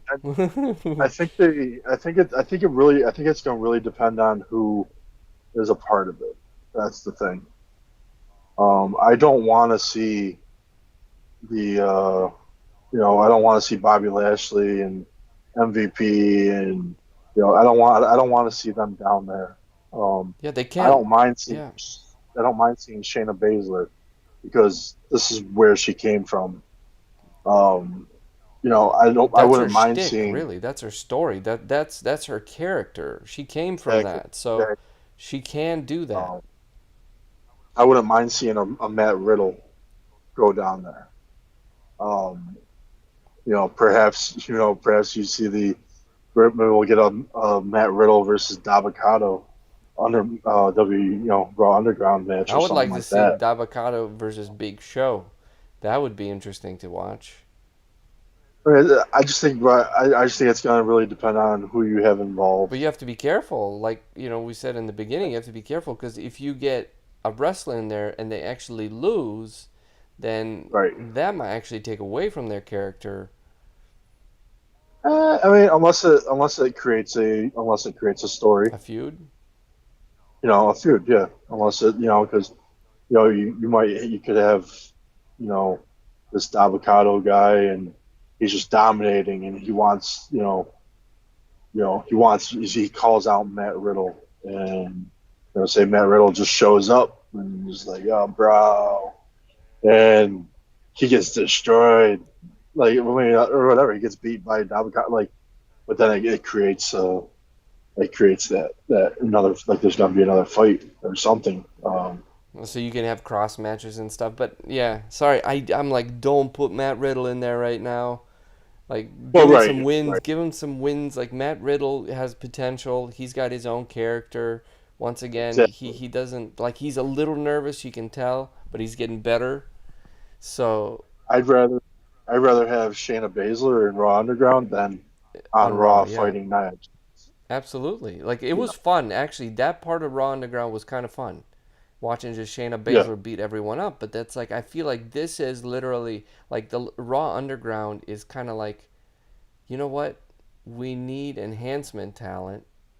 So, yeah, but we're not necessarily like, I don't think it's politically correct to have a jobber anymore. Like, it almost seems like that would hurt people's feelings. Like, if you have somebody who always loses, it's like, not only is that going to be brought in, but their sex is going to get brought in, their race is going to get brought in. It's like, it doesn't matter. Like, I'm advocating for freaking Bobby Lashley to be like Goldberg, to not lose. Like, that doesn't right, matter. Like, none of that freaking matters. It's just like, we need people to lose that are not the main talent. Does that make sense? yeah, yeah. Oh yeah, totally, totally. Yeah, so it's 'Cause those, like those jobbers are they're vital. They're vital to the company. You can't keep, it's just it's a big part of building up, um, you know, believability of a talent. No? exactly. You can get the same match between, two people or two tag teams over and over and over, but if you throw in a jobber, or two, and have that, raise one of those people up, then it's like there's a little bit of a separation of, I don't know, just the comp. I don't know. It's just Yeah, it's like you used to be like, you had your, lower card, mid card, upper card. You had your mid carders, and they were kind of like, they would do the 50-50. Like, I don't know if you're familiar with the term 50-50 booking. no, So that's basically, the superstar wins. See, I'm calling them superstars now. They're wrestlers. Either way, they're both. They're great. But a superstar wins 50% of the time, loses 50% of the time, wins one match. It's like KO, like, would win 2-3 matches, then he would lose, like, or Seth Rollins would win one match and then lose like four in a row. Uh, right, when you do that, it's like nobody has any pull, if you will. It's very like, right, yeah, they can lose or they can win. But here's the thing: wrestling is not necessarily about a sport. Like, it's right, not necessarily a sport where it's a contest between two wrestlers, although they are wrestlers. It's really like, you want, on one side, you want somebody to have some gravity, to be larger than life. On the other hand, you want to make sure that it's like, hey, if Hulk Hogan loses, or if Macho Man loses, if somebody loses, it's like, how do you build up somebody? Like, how do you make them a megastar? You have somebody who rarely loses, lose to them, but lose in a good fashion. Like, kind of like what Bailey and Asuka did. Like, they're doing that with women, but they're not doing that with, yep, like, Charlotte Flair. They're building Charlotte Flair is winning left and right, and they're like, she didn't used to, but they're building her up. exactly, So, like, Bobby yeah, Lashley, I feel like it's a wasted talent, and I just feel so like, I like him, Cesaro, like these guys. Like, why do they need to like speak English? I've said this before. right, They, right, yeah, so I apologize. I keep reiterating the same point. It's not all bad. I always get negative. But ultimately, do you think that Raw Underground? I guess it has some legitimacy. It has something that you enjoyed, like Shayna Baszler. Does it compete with itself in a way? And I guess it can. right. Sorry. Yeah, but does it discredit like Ryback was saying, I guess. I I don't think so. Hmm. I don't think so because it's just a different. I mean, no. No. No. Or Yeah. the, No, I mean I'll take that answer because there were some okay points with it. Like the first time I saw it, I was like, oh boy, what is this? But then again, I guess like they had to start somewhere. Like I'm sure when we look back on these podcasts a couple of years from now, man, we're gonna be like, oh, this was our this right. was our Raw Underground. We were just getting started. Exactly. No, I think I don't know. I just the more that we just talked about it and um I it's just it's it's already better than I don't know. I like it. I don't think it hurts. I don't think it's hurting anything. I don't think it's really separating. Again, it depends on who's going to be on there. Yeah, Um, don't be throwing don't be throwing Kevin Owens down there or you know just because isn't he supposed to be like a prize fighter? he is yeah. That's actually a good point. I forgot about that. When he was in Ring of Honor, he was a prize. Yeah, and he was a prize fighter in He NXT. had those gloves on. I don't think he wears those gloves on anymore, does he? Now, And um, he has come into his own definitely. Uh, he has, and he always has really because of his size and the way that he can move and still still have a big gut yeah, like that. He's a big guy. He's not lean. He's yeah. not He doesn't look like The he's not Rock. right. He's not overly muscled. He's just he's Kevin Owens, and he's always had that kind of thing against him throughout his career. And yeah, I've always I've always really enjoyed him before he became WWE. Yeah, I mean, it might be difficult for you to like, especially like coming in from all these guys that just every single muscle there is in the body's developed, to Right. KO and still having some legitimacy, but he's definitely come into his own. Um, Oh yeah. That's one person that they can do pretty much anything. They yes, can do they can do ring work. They can do promo. They can talk. They can just do whatever. and they have their own Uh, character. right. I mean, he's not that exciting to me, to be honest with you. KO is like, oh, Kevin Owens is fighting. I'm like, whatever. But Uh, as far as being unique, I don't know, like, what would do it? Like, what would make KO? Like, I think KO would benefit from not losing much. I think that would actually really bring him up. true. True. Yeah. I think it's just the circumstance that he's in right now. I don't think he's losing, but it's not hurting him in any way really. Oops. I feel like he could be on another level. Like he was, he Right. was, I he think was kind of like a main eventer, like, but not quite. And there's been right. a few people like that. It's like, oh, Bobby Lashley's a main eventer, but you really didn't give him anything. Like Right. he was just a threat for like Drew McIntyre for a week or 2 weeks. Yeah. Just to get by. Yeah, come Just, on, man. Like if Bobby Lashley um, went through a whole bunch of enhancement talent, like whole bunch of like, who is this guy? I don't know. Leon Ruff, right. like take him. Right. Which I just I'm just gonna bring this out. Bring it. We haven't discussed this at all, but so Leon Ruff has officially signed um, with the WWE like a long-term contract a couple of weeks ago. I did not know that. Uh, And that's my boy. uh, apparently, and then we missed. Didn't talk too much, but WWE purchased the Evolve Wrestling company. I Um, and it's a promotion. They weren't really big or anything, but these are being rumored as the Retribution. So it's looking like we might have another handful of new wrestlers, new talent. You're getting the people that you're seeing the Raw Underground, but I believe that Retribution will be not people that we know. I think they'll be brand new people, especially when they're vandalizing and they made the WWE logo, crossed out SmackDown. I believe these are people that don't know.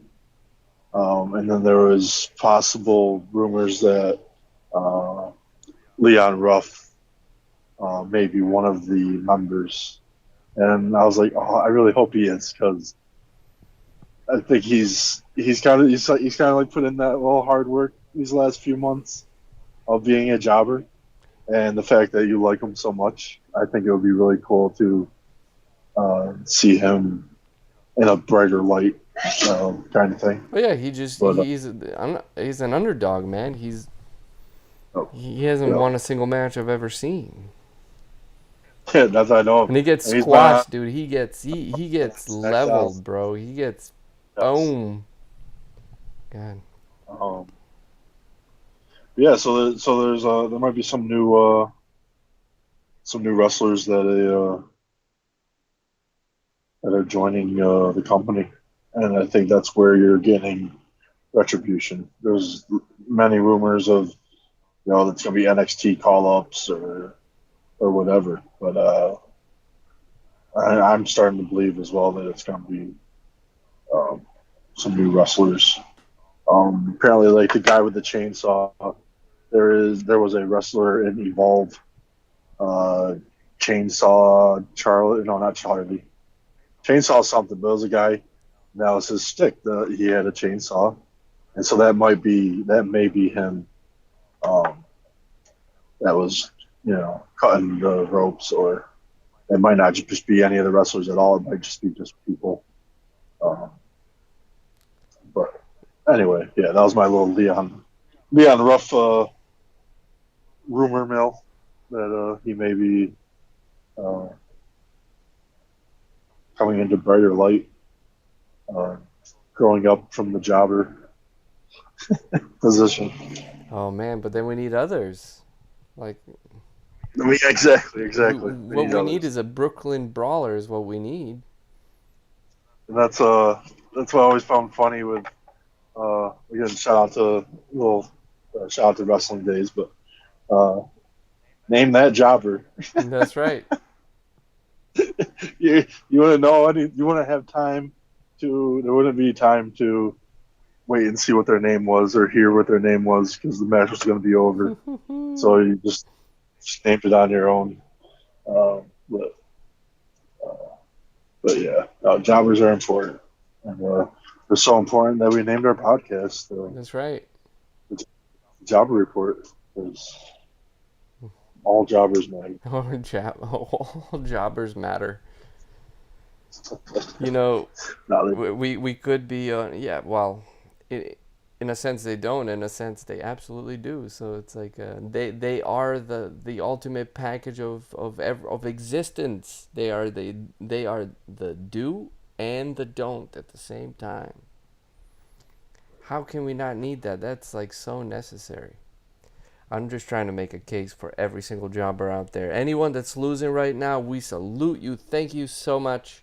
Thank you for helping us enjoy this wrestling business that we do. Yeah. So I still want to like it'd be nice to just do to concentrate on jobbers for some stuff. Like, just be like, okay, so we're not going to talk about Hulk Hogan. We're not going to talk about the greatest. We're going to talk about the Mount Rushmore of jobbers. right, Which means we have to do some research, actually, because, I mean, of course, the Brooklyn Brawler will be there, right. you know? But who else? Like, who else would be There's got there's probably a lot. Doink? But, no, He wasn't. Well, was he really a jobber? I don't think. I think Doink was ultimately a jobber. Like he would lose a lot more than he ever won.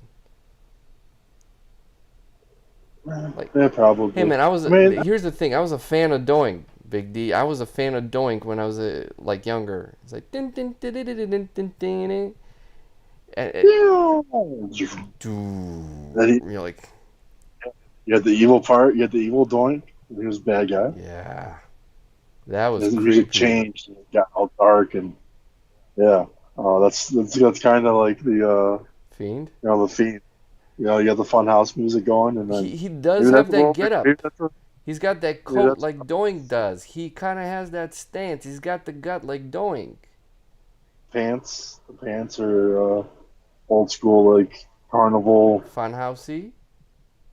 Yeah, but Mm-hmm. no, maybe that's a shout out to Doink the Clown.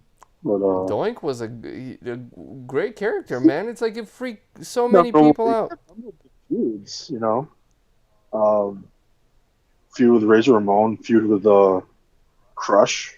That was at WrestleMania 5, whatever, the one in Vegas.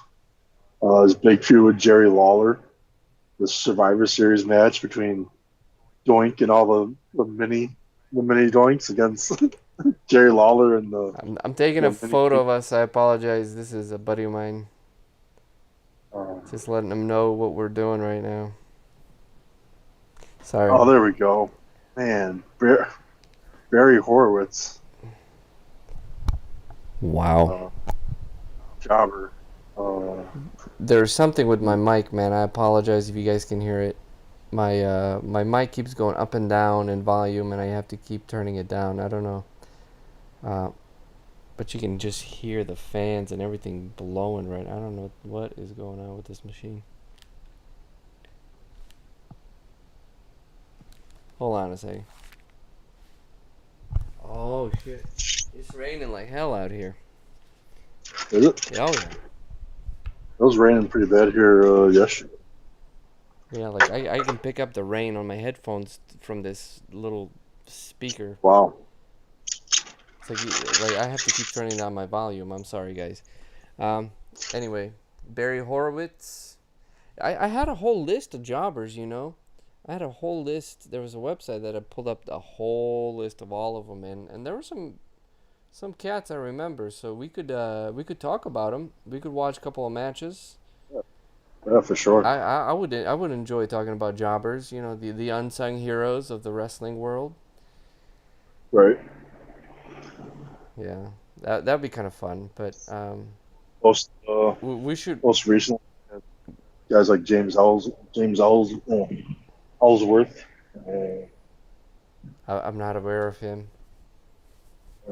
He was he NXT. was with no, he was over the main roster. He was with Carmella. But that'd be I don't remember him.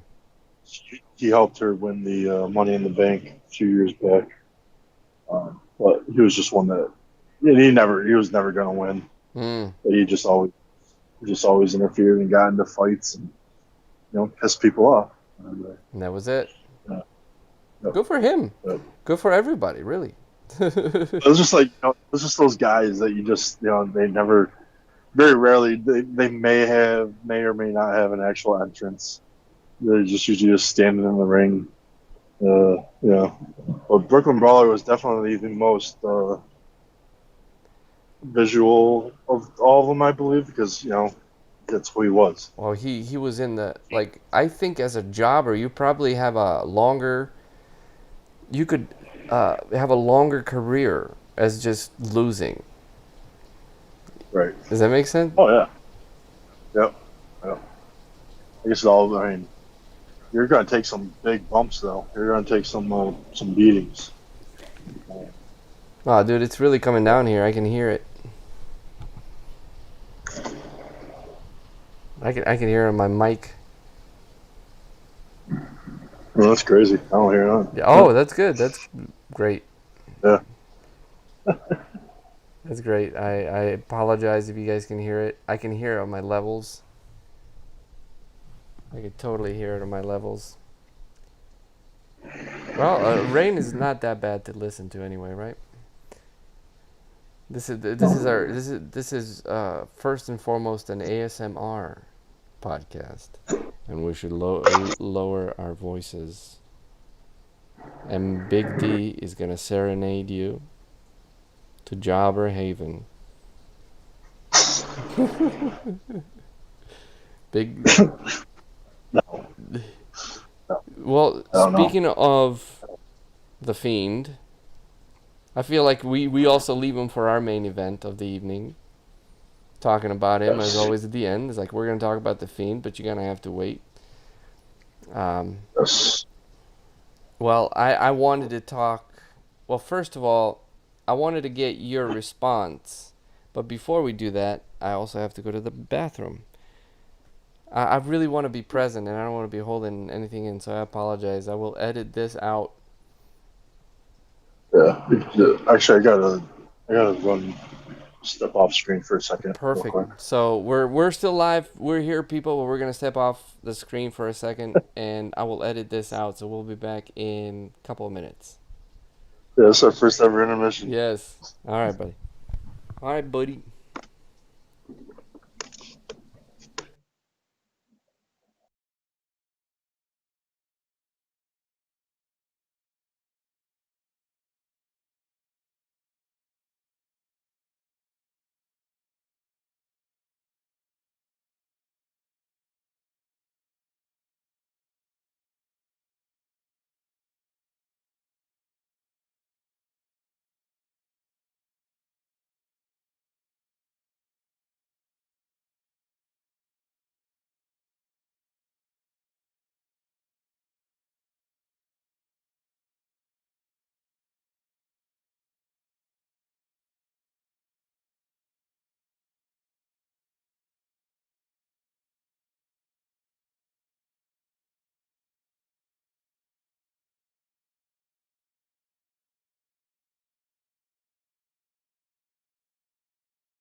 Yo yo yo. We are back. Sorry about the live. You gotta get an intermission. I'm gonna enjoy a pretzel while we wait for Big D.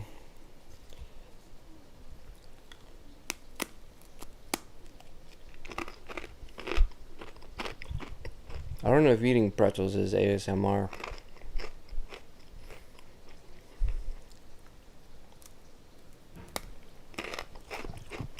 Watch like Big D's in the bathroom.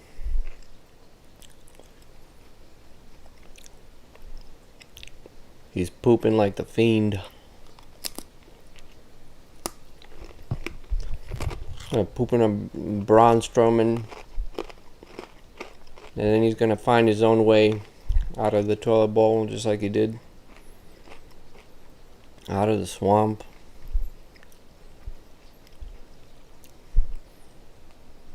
What are you gonna do?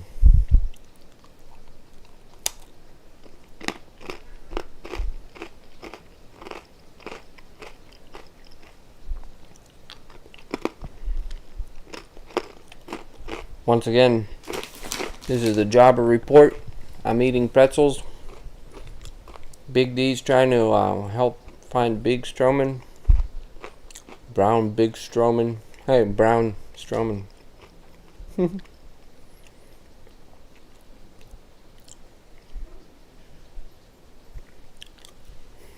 Yeah.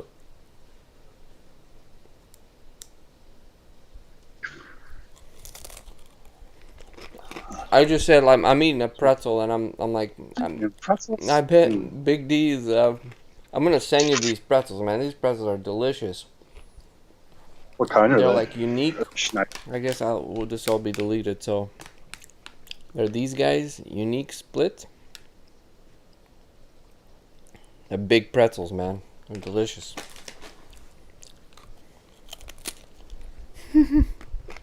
So unprofessional. Okay. I'm eating them. But I was saying that you're in the bathroom trying to help, trying to squeeze a Braun Strowman out of your. There is no try. Do.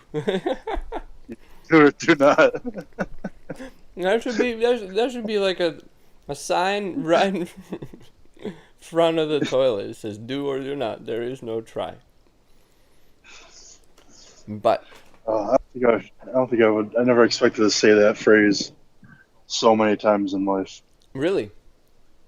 Yeah, it was actually it was on a sign in our kitchen at the restaurant. Oh wow! It should have been in the bathroom. No. Do or do. It's just do. Do.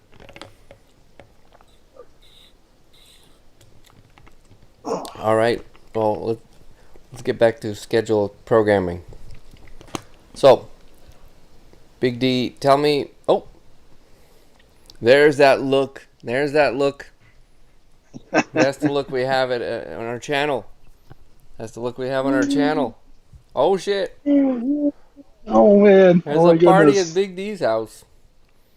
Oh, the Fiend is coming, Big D. You should turn the light off. The Fiend is coming. And then he'll. So that's the only way you interview the Fiend. The light goes on, the light goes off, and then boom, right behind you. Can't see anything. That's crazy. Oh man, that'd be crazy. I think we're going crazy. See, I just feeling like getting into like like another person that's in the ring with him. That'd be freaky. I mean, I don't know. It's a whole feel, man. It's a whole atmosphere. Yeah, like being I couldn't imagine being Alexa. And just people telling you what to do every day, all day there long. with them. Alexa, turn the lights on. Alexa. I'm trying to use the same joke 2 days in two podcasts in a row. I apologize. Lord, I apologize. Oh man. Be it with the starving pygmies in New Guinea. From honeydews to Alexa. Sorry, but what did you think? Like, okay, well, let's talk about the atmosphere of the Fiend, because that is so fucking cool. Oh man, I don't know I don't think we've ever had an entrance of the Fiend on Raw. I believe that was the first one. There was a legit entrance. The lights, the music. You mean in a while? Because in Crown Jewel, I think 2 years ago. Well, no, but I mean, just like on Monday Night Raw, though, not like a special event where you would expect an entrance. The Fiend has never had a match on Raw. So this was like him coming out as if it were a match almost. That's never happened on Raw. It's always been a pay-per-view or special event. Um,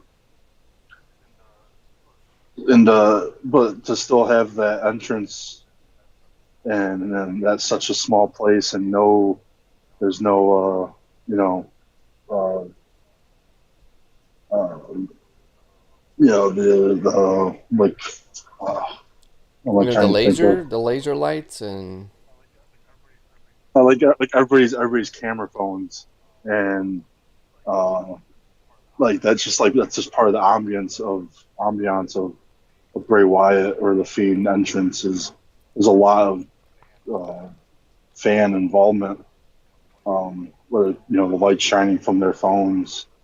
But this was just, I loved it. I was like, man, I missed this so much. Um, and then it was just weird because then it went to commercial. I was like, what?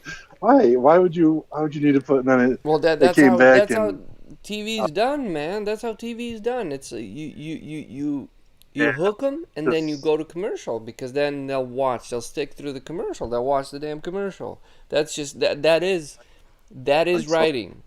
Unfortunately, that is commercial writing. and that's the thing, never seeing that on TV Well, before. it's Like frustrating as hell, they but you're did that. staying. I mean, that's their thing. And then come back and Alexa She's Bliss in is the all of a ring. sudden Yeah. in the ring. They could have just Like, had where'd her she come from? entrance and then the Fiend shows up. The lights go off and actually. But I think the big thing with the Fiend here, and I know I asked you and I'm talking, so please go ahead. Yeah. No, go ahead. Well, I was just super excited to see, right off the bat, the entrance. Um, now Alexa Bliss and the way that she's acting, is it like a lot? First thought is like Stockholm syndrome. Yeah. Like that. Not that soon, Uh, usually. is she being right? Well, I mean, who Well, knows what's going to happen that's there? what I want But to talk about. That's what's, yeah. right, right. You want to know those the blank spots. Like what's been going on? Is she real? Is she there? That's where like I kind of the whole commercial break, and then all of a sudden she's there. Is that just there was no, I don't know. Yeah, she was there. I'm pretty sure they referenced her, whatever. But it's still like that still lingers in your mind of what's real or anything with the Fiend. Um, whose point of view are we seeing this camera angle and stuff like that. But anyway, um, there's a weird emotion that you get between Alexa and the Fiend, and there you never really have that. We haven't seen that interaction with the Fiend and someone else of any emotion besides fear and anger. Um, and now you're seeing like a compassion, and she touches his face. He didn't like it. He did not like it. He's like, "What are you doing? What are you doing, woman?" Yeah. Um, yeah, It's like classic, well, yeah, classic. Here I am. Like, if somebody is kidnapped, like, how do you get out of it? Oh, kick him in the balls, right, run. But she didn't. She was there the whole time. right, So the fact that she just appeared was also kind of weird. It's like, first of all, I'm saying, is this bad writing, or is it just like, well, she's gonna be there, nobody's gonna be asking questions? right. Yeah, it just felt weird that she just appeared out of nowhere. And I might have to go back and watch it again and see if they did. I'm sure they did reference her. Um, but it would be cool if they didn't. Um, in the whole thing with like Bray or Braun Strowman, not caring about Alexa Bliss. So maybe he's that. Maybe if maybe he doesn't see. I don't know. But anyway, um, What's you feeling like? So here's the deal. we on this channel are huge fans of the Fiend, and Yes. and Yes. and yeah, we yes, there it is, there it is. We're also a fan of Daniel Bryan, who we haven't said anything much about, but um, Oh, he's spending time with his oh well, kids, yeah, what an his asshole. newborn children. Oh, there you go. Oh my god. Roman Reigns. Um, well, I wanted Oh, to ask what you thought as far as how it's very difficult for me to not get personal with this. Like, not with, between you and me, but for me, it's personal because I feel like that's one character that can be ruined. right. Can be ruined and can be used like just like do you understand that you on your hands you may have something like the Undertaker? Exactly. Yep. And are you going to make him into just another wrestler, or are we going to elevate him? Like he can. Yeah, there's no way. So for me, like with the whole Alexa Bliss thing, was like Uh-huh. she's just there, and before at least she was in the ring and then he came out. Now, if this is Right. gonna be, if they're doing this just to show that Fiend is kind of ethereal and things just happen, um, it might allow us to understand like that. That's like, oh, we can just put whatever the hell we want with the Fiend and it'll work. Like we can put people in and Right. out and they'll appear and disappear. Like if that's the case, that might work in their favor. But it's also like, did they just? It almost seemed to me like they're like, we're just gonna have her appear, or she's just gonna be there.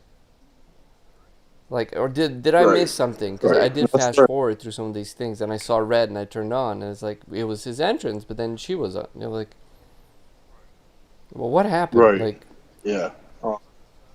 That's just the whole thing of like, is there more to it? Is there, you know, I would, I'm really, I mean, I'm gonna go back and just see if there was, anything from the commentary, because the whole thing too is there should be no yeah, commentary while yeah. the You is shouldn't out have there. to tell me what's So going on. If you tell me what's going on, then something is not right. You're not doing this right. right. So I'm not, and I don't recall even because I zone them out anyways whenever the Fiend is like attention span and selective hearing. So I just wonder if I mean I'm sure they did. It might be a stupid thought from I mean whatever anyone else there is thinking like of course they mentioned her, but maybe perhaps they didn't, and maybe that is something that just You, was a vision that was forced in um, our You know what it eyes seemed or like to whatever. me? It seemed like they know that the Fiend is a draw. And so they're like, we're going to put a whole entrance. We're going to give you what you want. But then we're Oh going to heck go yeah! I to mean, commercial break. And then it was like, well, it's back to scheduled program. It's like they threw that in. It's like, you didn't have to. He didn't need to have an entrance, but it seemed like it was like big deal. You're like, holy shit, this is cool, you know? I was like, all right, I'm in it. I'm in this.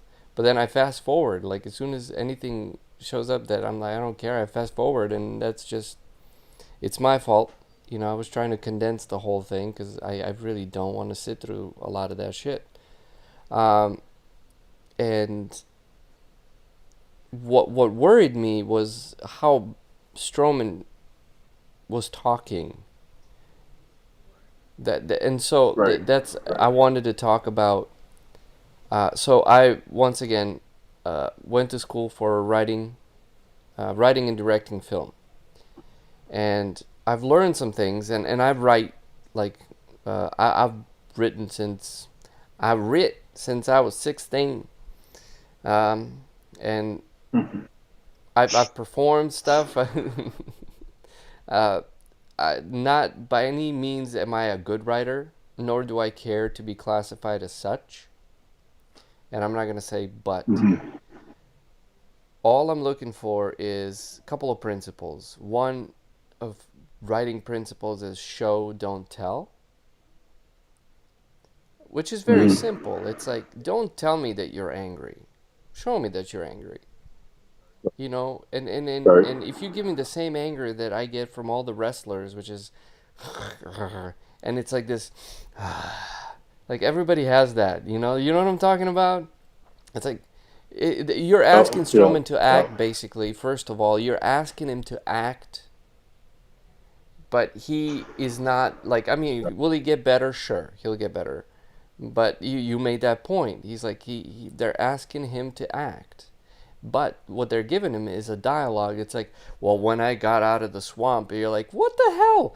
You just got pulled in by an ethereal creature such as the Fiend. All right? Right.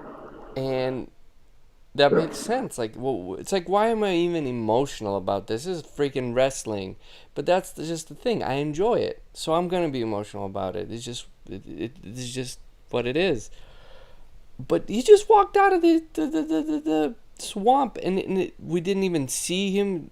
I mean, granted, we didn't see the rest of his body, but he looked like the old Strowman. If anything, Right. he had a little more, maybe bushier eyebrows. But he has bushy eyebrows to begin with. Like, I was trying to, like, I was digging for, like, what's different about this guy, because you have said, like, he's Right. probably gonna come out changed, and he's gonna be like, but that whole dialogue, that when he was talking to the Fiend, just seemed like he just said everything. I'm more evil, or I'm evil, and uh, just basically the whole thing was just tell. They just, he said everything, and he didn't show a single thing. Like, he could have been in a different costume, or he could have just worn one little thing that sticks out from the side. You're like, what is that? Enough to, like, get you going, but all it was, like, they did hide him.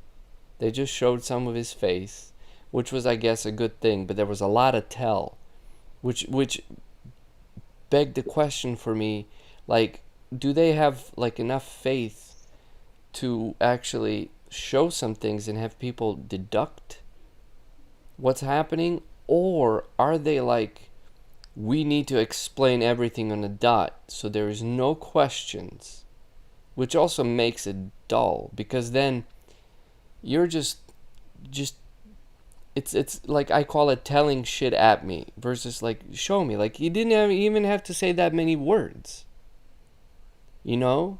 Right. He could have done Yeah. something to a Fiend memorabilia, or just to show, like, he could have broken something of the Fiend's, or I don't know. He, like, just, all we had to do is show him get out of the swamp, and just, like, that's it. Like, Hmm.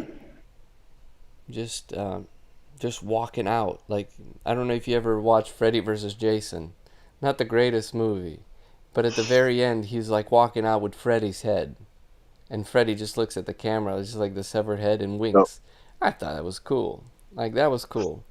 But he could have Right. just walked out of the swamp with something of the Fiend's. You know, that would have been like, I don't know, coat, something, lantern. He could have walked out of there with a lantern, and that would have been like, holy shit, what's gonna be next? But all this was is the same anger that I saw throughout the whole show. Oh, you did this, I'm angry. You did this, I'm angry. It's like, do you have anything else? But Right. so that to me was like, I'm not sure if, and I guess that's the only principle I was gonna talk about. I'm like, what's the second principle? Show don't tell is the most important. I guess the second principle is less is more. You know, and he Right. just kept on going, and the Fiend stood there, and that was kind of awkward for me. But I am so, like, involved in this. It's like, why am I so emotional about this? You know, it's like, they got me, Big D, they Right. got me. Like, and I'm always kind of like negative, which I shouldn't be. That was negative. Right. Do you know what It's I mean, just though? Like, I'm like worried. I'm actually replaying right now. And it's just like just that the camera that Strowman is on. It's just a weird. again, like he's just so close. You don't see anything. It's almost like it's a home video kind of like quality. It looks like an Apple Um, video with a white yeah, background. Haven't you seen those? yeah. His Yeah. location is unknown. You don't, and it's just like. But I think being so close to his face, it really gets that crazy, that anger. Like But he's he's always had going that look. Like there's he's no going nuts. change. Like he's always had that look. Like Right. does that make sense? Right. Right. Yeah. No, it does. Um, and I don't know, maybe it's just just easing him I in. I don't know don't know. either. It is. It's first time we've seen him. But, um, yeah, Yeah, it it's would have over. been cool if he Um, walked out of the swamp or something. But there are some unanswered questions. They have done that to hide him, which is also cool. Where you're like, okay, so right. what are they hiding? So they did get me there, man. They did Right. get me there. I'm still interested in the Fiend.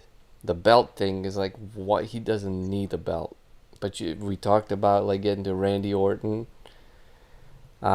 But yeah. Anyway, I don't want to step too far forward, but it was exciting. It's exciting to see the Fiend. Um, and Yes. Yes. That's exactly what we wanted and yeah, what we needed. We needed as soon right after the uh, right after the pay per view. We needed to. We've had 2 weeks in a row of mind you, that the was the Funhouse. Fiend. Both. Wait a minute now. Wait a minute now. The Fiend was on Raw, no? No, Oh, SmackDown? SmackDown. Why am I? Oh, I'm mixing Yep. the two. I am Yep. mixing. I apologize.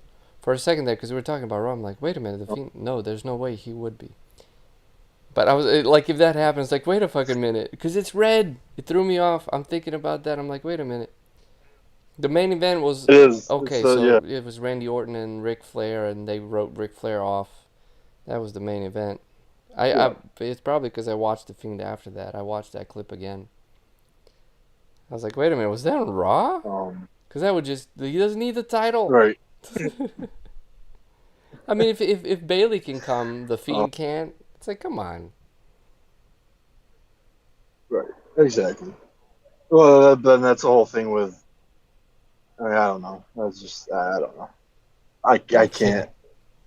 can't get more excuses or I don't know why they can't just jump from brand to brand. But yeah. Like I said, like we've gotten exactly what we wanted, and that was Bray Wyatt or the Fiend somehow in some way each week leading up to SummerSlam.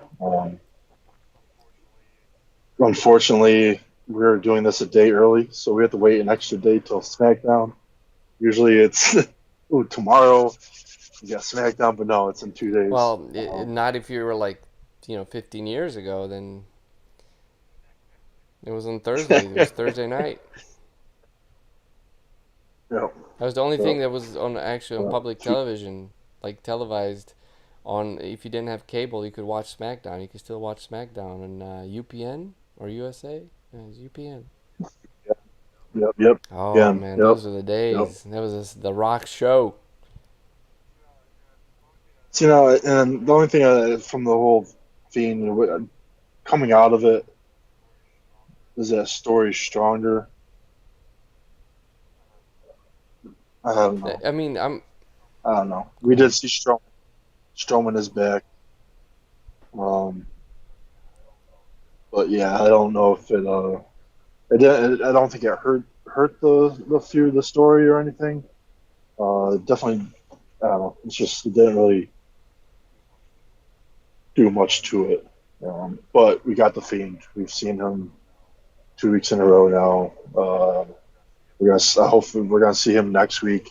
Maybe we'll see because that'll be the no. There's two more Smackdowns left till SummerSlam. Maybe we'll see the Strowman and the Fiend face to face or something. Yeah, I I mean, I don't know hope about they also that, do but something with Alexa too. Like, yeah, really, at least really like stamp down, her Because purpose. she showed up Um, during the swamp fight, and it right, right. As and she was dressed up as Sister yes, so Abigail. it seemed like Uh, she wasn't like literally there, right?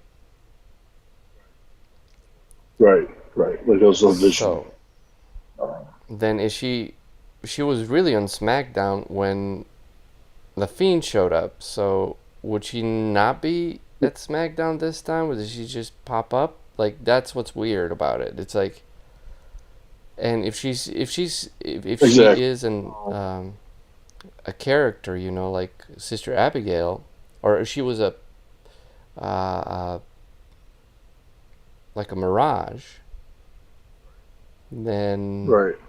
why would What I can say is, when I was playing it back, I had no sound or anything, but the captions were on. There was no other words besides Braun Strowman's. Now I'll go back after and I'll watch that with the volume on just to see if maybe the captions in it and get the commentary or something. But there was no other words besides Braun yeah, it's Strowman's not like words. Alexa Bliss just Um, walked into the ring with her entrance music. right, right. So it's like, was she really there? Like, were we seeing like just a conflict in his mind? I don't know. Yeah, it could be that, or it So could be just thrown in, baby. They're just like, well, we're just gonna put her in the right, ring. How she got there? It's after the commercials. It doesn't matter. yeah, She might have walked there. Maybe they didn't have a solution to how that's gonna happen. If they have, she could have just walked out trying to say something, and boom, like before she could say anything, the Fiend has his entrance. That could have solved the problem. right, right. But no, didn't even get in the ring, and then it was next. The Fiend next. What? No, no commercials. Don't But cut that, it. dude, that's And then, that's what but sells. then, so maybe there is a reason behind that. Who I knows? hope so. I really hope so. But yeah, I guess we'll Like, find out Thursday there or it Friday. is. Shoot. See, there it is. They got us. They got us. We're gonna be. They got I us. We're want it gonna be. now. I Yeah. want it now. Why can't SmackDown be starting in 8 minutes? Come on. You could go Jeez. to a big. You could just sleep. You go. I don't know. Just hibernate for 2 days. No. Just. Something like that, again, like they got us, they catch us. We're looking forward to it every week. So no complaints, no complaints. Same thing with Raw. What's next with a It's lot definitely of been more things. fun. What's going to be next on Underground? What's going next? What's Dominic going to do? So it's definitely a little bright spot of the darkness that's been going on for quite a while. Um, yeah, SmackDown. Not too much happened on SmackDown, um, but yeah, Raw was the show this week. We got NXT tonight, which I will watch tomorrow. Yeah, because it gets Probably. to the network the next day, right? Um, yes, yes. It's the network the next day. Um, Yeah, I might give that a watch while I drive yeah, tomorrow. that's NXT is just Not going to be while I. building up to Sorry, NXT I just said while I drive. I'm not gonna take. be driving, but I will be in a car. I'm not gonna watch NXT while I drive. That would be interesting. That would be something. It's crazy. What are you doing? But yeah, no, that's just going to keep building up towards NXT Takeover, which super excited. We'll find out, I believe, at least one or two. I think just one more person that's going to be in the ladder match for the. Preferably Dexter Loomis somehow shows back up. Yeah, that'd be wonderful, but He's I limping. don't think so. Maybe they're doing something. Maybe they're doing something different with him. But That's another good character. NXT was Oh, great character. I think she's just so fun. Uh, yeah. So, but Raw was better. SmackDown, yeah, we got the Fiend and the Bray Wyatt, so that's all. It's all That's good. all That's what Gucci. it's all about on SmackDown. That's all. It's all Gucci. But yeah. All right. So Well, uh, the wrestling is picking up. It's a far cry from even yes, a week ago. yes. Yeah, definitely. That was the most we talked about Monday Night Raw. So, uh, good job, Bruce. I'm assuming, but yeah. So, look forward to next week, and And yeah, I want to shout out yeah, get at closer Ric to Flair SummerSlam. So, or to Ric Flair for yes, yes. he So is yes, leaving. yeah, They're writing him off. yeah. And I thought it was, I thought it was funny. The lights went out as he was kicking Flair in the head. Uh, Retribution cut the lights out Yeah, but for a second. perfect timing. Like if you notice, just the cutting of the cutting, how they That was good, cut love. Yeah, Randy Orton's kicks yeah, in the head is every time they yep, jerk the camera or they just cut to the camera, it was like a little too late.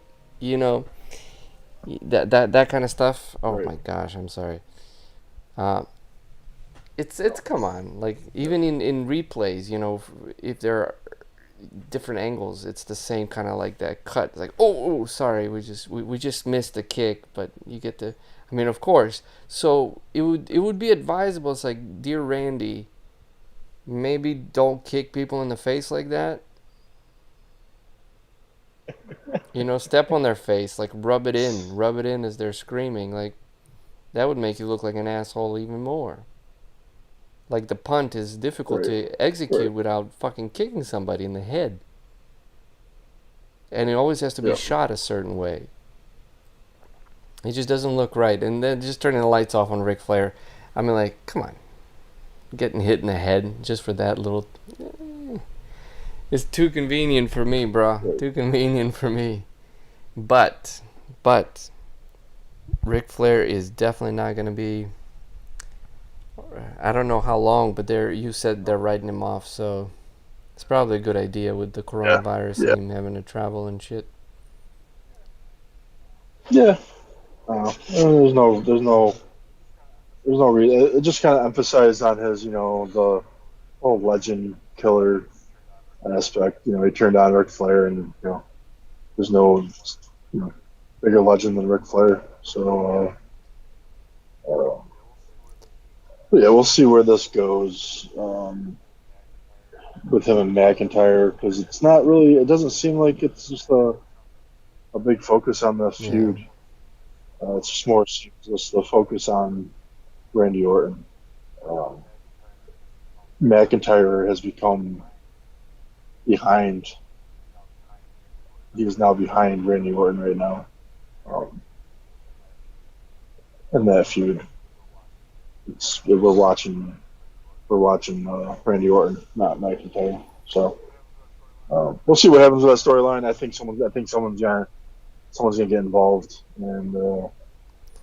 Yeah, Drew McIntyre So got involved, but it was too late. yeah, yeah. I just think I just think someone's gonna get involved, and Orton's gonna lose, or something's gonna happen. I think I'll throw my early pick of McIntyre. He's gonna retain at SummerSlam. So, Okay. All right. yeah. Don't No. pencil it in. Okay. Don't. I am not. That is not my final I answer. got to do better. Uh, I got to do. Dolph Ziggler really failed me. Oh God. But we're at 2:10. We're at 2 hours 10 minutes. It was spirited awesome. today. Um, I see. Yes. It gets better when the show's better. Um, Right. Right. right. And when wrestling is better, uh, there's not so much depression and anger. And, yeah. Definitely. So Some of our cries have been heard. This is cool. I guess so. Um, but yeah. So as we're coming to the end, as promised, as of last week, we started with some Oh, happy birthdays oh, that we're gonna be missing I forgot. uh, Damn. today. Today is the All Red right. Rooster's birthday. Terry Taylor. It's his birthday today. We got Johnny Gargano coming up, Kofi Kingston, Cedric Alexander, Bruce Pritchard. Or no, not Bruce. Sorry, Tom. Tom Pritchard. I'm not sure who Tom is, but Probably the maybe brother, he's because it helping ain't the Bruce. sister. So,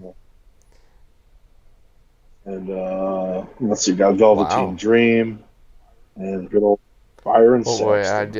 I just Uh, saw it today. Big D. Happy birthday to Hulk Hogan. yes, today. Yesterday. Well, All right. yesterday. Like I Yeah, said, right now yes, I'm. yes. Ooh. When was the ninth? That was on Oh, so three Sunday. days ago. Okay, and Wow. 'cause that was Alexa Bliss's birthday. Was the ninth? Well, yeah, Yeah, I can go visit him. Velveteen I Dream. don't know where he lives. 25 years old. Who? That's crazy. Yeah, Velveteen Dream. Oh, I thought you 25 said years old. 45. I'm like, damn. What's he eating? What's he drinking? Oh, Because I want that. No, I don't.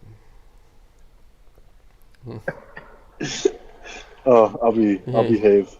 Oh, Um, oh, oh! To throw it up. Come on, throw it out there. Oh, Black don't oh, crack. oh, oh! I see. Okay. Here, that's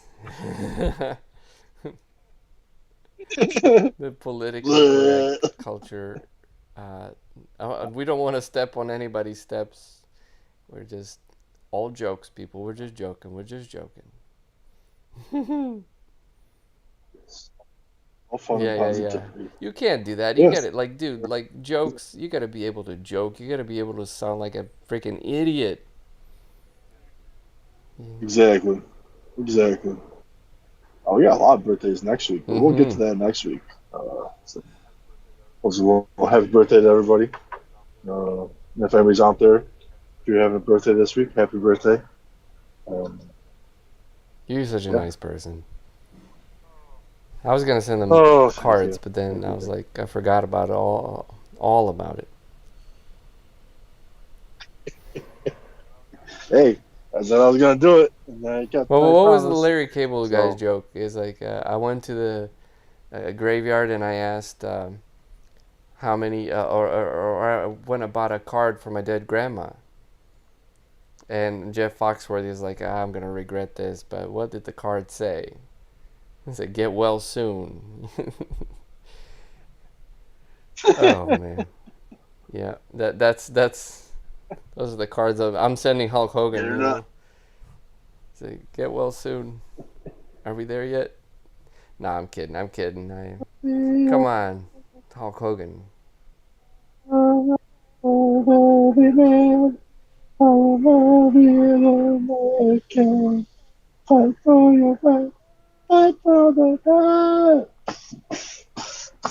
This is how we should. This is how we are gonna That's end the show. Big D's gonna sing yes, us yes. off. I love this. Oh boy, it's as much Hogan as I probably enjoyed my whole life almost. But yes, so yeah, SmackDown in a couple days, and we got Raw. So we got two more episodes of each. Then we're going to SummerSlam. We got two more episodes of NXT, and we headed into NXT Takeover 30. And yeah, so if you're out there, make sure you hit that subscribe button, turn on the notifications, hit that like button, share it out. We are the Jawber Report. I'm Big Dan. This Max Jaw. Have an amazing week, and Yeah, we'll next see you week, next time. Wednesday at 5 p.m. Eastern. Yes, And yes, new time. Well, this week. all right.